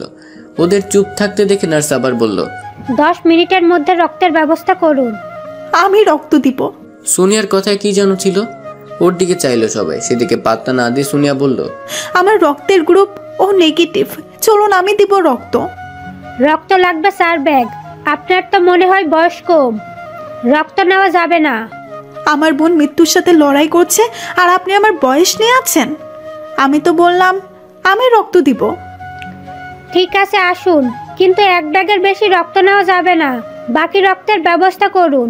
কথাটা বলে নার্স চলে যেতে নিলেই মৃদুল বলল, আমার স্ত্রী কেমন আছে? স্যার বলবে আমায়, কিছু জিজ্ঞাসা করবেন না, প্রার্থনা করুন। নার্স চলে গেল, পিছু পিছু সোনিয়াও যেতে লাগলো। তখন সোনিয়ার মা ওর হাত ধরে বলল, মারে তুই? আমি আপুকে ভীষণ ভালোবাসি মা। আমার রক্ত দেওয়ায় যদি আমার বোন আবার আমার কাছে ফিরে আসে, তাহলে আমি আমার শরীরের সব রক্ত দিতেও রাজি। বোনের প্রতি ভালোবাসা দেখে চোখে জল ফিরল মায়ের। সোনিয়া সবাইকে আশ্বাস দিয়ে চলে গেল। ফাইভ ওর বন্ধুদের সবাইকে কল করে বলল কারো রক্ত নেগেটিভ কিনা। পেয়েও গেল দুজনকে। ওদের আসতে বলে হাঁপ ছাড়লো। মিনিট 20-এর মধ্যে সবাই এসে গেল ঠিকই, কিন্তু রক্ত দেওয়ার প্রয়োজন পড়ল না। ডাক্তার বেরিয়ে এলো, সাথে ছোট্ট একটা বাবুকে নিলে এলো নার্স। মৃদুলের হাতে বাবুটিকে দিয়ে বলল, কংগ্রাচুলেশন, আপনি কন্যা সন্তানের বাবা হয়েছেন। মৃদুল একবার মেয়ের দিকে তাকালো, চোখ বুজে লম্বা শ্বাস নিল। মেয়ের কপালে আলতো চুমুখে বলল, আলহামদুলিল্লাহ। মেয়েকে মায়ের কোলে দিয়ে বলল, আমার স্ত্রী ও কেমন আছে? সুস্থ আছে তো? আমি কি দেখা করতে পারি ওর সাথে? আরোহীর কথা শুনে মুখ কালো হয়ে এলো ডাক্তার নার্সের। ওদের মুখের দিকে তাকিয়ে রইল সবাই। আরোহীর বাবা বললেন, ডাক্তার স্যার চুপ করে আছেন কেন? আমার মেয়ে ঠিক আছে তো? দেখুন, আপনারা শক্ত হন। যার হায়াত যতটুকু, সে ততদিনই বেঁচে থাকবে। মানে কি কি বলছেন এসব? আমার আরোহী একদম সুস্থ আছে বলুন। ফাইজলামও করবেন না। আমার নিঃশ্বাস বন্ধ হয়ে আসছে। আমার অবস্থা আপনি বুঝতে পারছেন? আমি বুঝতে পারছি মিস্টার মৃদুল, আমরা অনেক দুঃখিত। আমরা বাঁচাতে পারিনি তাকে। She is no more. আর এটাই সত্যি। ব্যাস, একটু কথাই যথেষ্ট ছিল মৃদুলকে পাগল করতে। হাসপাতাল জুড়ে আহাজারি লেগে গেল। মৃদুল ডাক্তারের কলার চেপে ধরলো। বেঁচে নেই মানে? আপনারা ওকে বাঁচাতে পারেননি মানে কি? আপনি বলেছিলেন অন্তত যে কোনো একজন। আপনারা আমার স্ত্রীকে মেরে ফেললেন। ডাক্তার আর কলার ছাড়িয়ে ঝাড়ি দিয়ে বলল, আপনার স্ত্রী নিজেই বাঁচতে চায়নি। ওনার জ্ঞান ফেরার পরে বলা হয়েছিল, সে বলেছে তার সন্তানকে খুন করতে পারবে না। মা হয়ে কিভাবে নিজের অংশকে মারবে। আমরা বুঝিয়েছিলাম বেঁচে থাকলে আবার বাচ্চা আসবে। সে শোনেনি, আমাকে কসম করে বসে। আমরা কি করতাম আর? তারপরও চেষ্টা করেছি দুজনকে বাঁচাতে। ভাগ্য সহায় হয়নি, বিধাতা চায়নি। মৃদুল সরে গেল 2 কদম। নিচে বসে চিৎকার করে কেঁদে উঠল। আরোহীর মা জ্ঞান হারিয়ে ফেলেছে আরোহীর মৃত্যুর খবর শুনে। শুদ্ধ জন্মানো বাচ্চাটাও বাবার কান্নায় পাল্লা দিয়ে কাঁদছে। সেও যেন বুঝে গেছে তাকে জন্ম দিতে গিয়ে তার মা মারা গেছে। সোনিয়া বাচ্চাকে বুকে জড়িয়ে ধরে থামানোর চেষ্টা করছে আর কাঁদছে। বাবু কাঁদিস না, কিচ্ছু হয়নি সোনা, চুপ করো, চুপ করো। মৃদুলের মা মৃদুলের কাছে এসে বসে পড়ল। ছেলেকে আগলে ধরে বলল, আব্বা, আমার আব্বা। মা, মা আমার আরোহী। ওরা মিথ্যা বলছে বলো। আরোহীর কিচ্ছু হয়নি বলো না মা। তুমি তো কখনো মিথ্যা বলো না, আজও বলো না। আমার আরোহী আমাকে রেখে কোথাও যেতে পারে না। ছেলেকে কি বলে সান্ত্বনা দিবেন তিনি? তারও যে কলিজা পুড়ে যাচ্ছে। অপরাধ বোধ কুড়ে কুড়ে খাচ্ছে। একটাই কথা ভাবছে, আমি কেন আরো আগে গেলাম না? কেন ওর প্রতি এত যত্নশীল হলাম না? আমার জন্য এই অঘটনটা ঘটলো। ওদের কান্নায় চারপাশ ভারী হয়ে উঠল। কাঁদলো অনেকেই।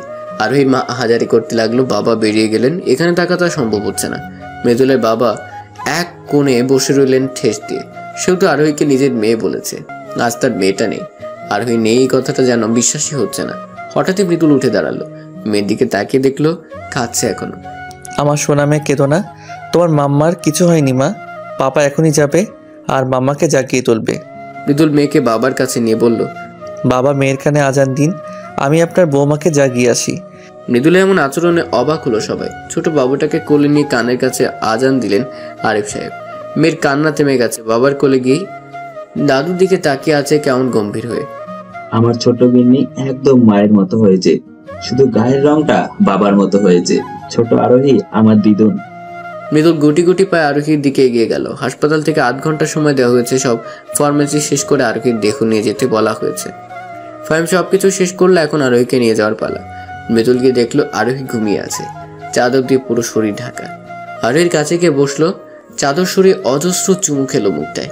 এই আরোহী ওঠো না, দেখো আমার এসব নাটক ভালো লাগছে না।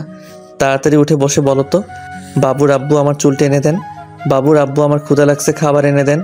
বলো না এসব। সবাই বলছে তুমি নাকি আর নেই, কিন্তু আমি তো জানি তুমি আছো। আমার সাথে রিভেঞ্জ নিচ্ছ তাই না? অনেক তো হলো, আর কত? এবার থামাও এসব। জানো আমাদের মেয়েটা কাঁদছে, আমি ওকে কথা দিয়েছি তার মাম্মাকে ফিরিয়ে দিব। আর ওই তো কোনো কথা বলছে না, বলবে বা কি করে? সে তো আর পৃথিবীতেই নেই। মৃদুল অনেক কথা বললো কিন্তু আরোহীর কোনো সাড়া শব্দ নেই। দেখে এবার রেগে ওকে ঝাঁকাতে লাগলো। তুমি আমায় বলেছিলে আমায় ছেড়ে যাবে না, তবে আজ কেন কথা রাখলে না? তোমায় যে বড্ড ভালোবাসি, কেন আমায় ভালোবাসি বলার সুযোগ দিলে না? তুমি কথা রাখোনি, আমায় নরকে ফেলে স্বার্থপরের মতো চলে গেলে। একা কেন গেলে? আমায় কেন নিয়ে গেলে না? আমি থাকবো কি করে বলো? মৃদুলের পাগলামি দেখে আবার সবাই কেঁদে ফেললো। কেটে গেছে 5 দিন। আরোহীর জানাজা হয়ে মাটি দেওয়া হয়ে গেছে। মৃদুলের এখনো বিশ্বাস হয় না তার আরোহী যে নেই। খাওয়া দাওয়া ঘুম সব যেন আরোহী যাওয়ার সাথে সাথে নিয়ে গেছে। যখনই সময় পায় দৌড়ে গিয়ে কবরের সাথে লিপটে থাকে। কবরে হাত বুলিয়ে বলে, আরোহী বউ শুনতে পারছো? আমি না তোমায় ভীষণ ভালোবাসি। তুমি বিহীন একটা দিনও আমার কাটছে না। জীবনটাকে বড্ড বিষাক্ত লাগছে। আচ্ছা তোমার কি কষ্ট হচ্ছে? ঠান্ডা লাগছে তাই না? একটু অপেক্ষা করো, আমি এখনই কম্বল নিয়ে আসছি। এক ছুটে ঘরে গিয়ে কম্বল নিয়ে বের হলো। ছেলেকে এভাবে ছুটতে দেখে মা বলল, মৃদুল এভাবে দৌড়ে কই যাচ্ছিস? হাতে কম্বল কেন? মৃদুল উত্তর দিল না। কথাটা কান অব্দি গেছে বলে মনেও হলো না। ছেলেকে এভাবে দৌড়তে দেখে ঘাবড়ে গেলেন তিনি। পিছু পিছু ছুটলেন। আরোহীর কবরটা মৃদুলের বাড়ির বাগানে শিউলি গাছের নিচে দেওয়া হয়েছে। মৃদুল ভালো করে কম্বলটা কবরে ঢেকে দিল। আর ঠান্ডা লাগবে না বউ। আল্লাহ আমার আরোহীকে কষ্ট দিয়েন না। ও যদি কোনো ভুল করে থাকে সেই শাস্তি আমায় দিয়েন। দূর থেকে ছেলের কাণ্ড দেখে চোখের পানি উপচে পড়ছে মৃদুলের মায়ের। আর ওই মৃদুলের মেয়ের নাম রাখা হয়েছে আরশি। আরশির পরিবারও এখানেই আছে। আরোহী শোকে কাতর সবাই। তারপর মৃদুলের পাগলামো, ছোট মেয়েটার কান্না সব মিলে দুর্বিষহ হয়ে উঠেছে। দিন দিন মৃদুলের অবনতি ছাড়া উন্নতি হচ্ছে না।